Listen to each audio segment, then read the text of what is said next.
In Montreal, Quebec, on the white namesake mountain, the dark silhouettes of trees root skywards as inky capillaries into the old mauve December evening below.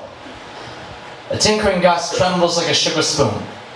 It stirs the dunes of the white powder luxurious like cream, while in distant Brazil the mills are churning out the sugar sap from the green deserts that will never know snow. In Xinjiang, China, the cold wind is carrying the coal dust as it is caught on the turbine's turning arms. On the roadside near a small town in Ontario, the front wheel of a bicycle is spinning aimlessly, its frame overturned and crippled.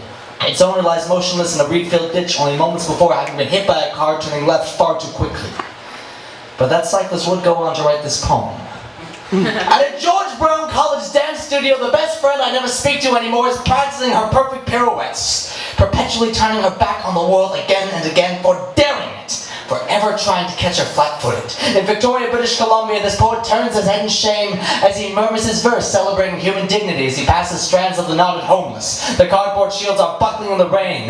The sighted look upwards, turning the blind eyes aside and over, catching your glance and releasing, catching your glance and releasing. In Kingston, Jamaica, a young girl is turning the pages of a book she has learned to recite but not to read. And across and across and across the equator, this whole world is turning at 1,700 kilometers an hour, 40,000 kilometers a day, and after 24 hours remains in the same place. We're all racing like a treadmill around Seoul. We're all moving through this galaxy, rotating round, revolving round, returning round until the time the earth is barren, until the time the sun ceases to burn, and yet still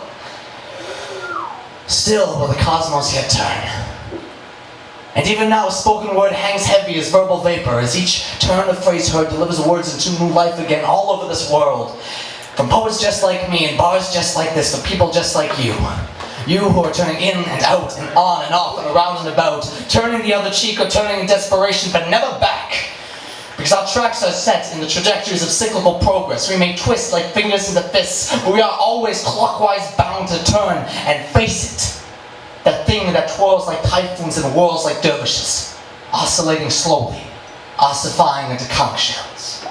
And so in Montreal, Quebec, on the white namesake mountain, another cloud-melted morning is rising on the world to play its daily cameo role in the lives of millions without the fanfare of church bells or roosters, and so only the phone is wringing her hands. The tenant turns the eviction letter over and over. Lesser miracles have turned water to wine and lamp oil into resistance, but it does remain a greater mystery.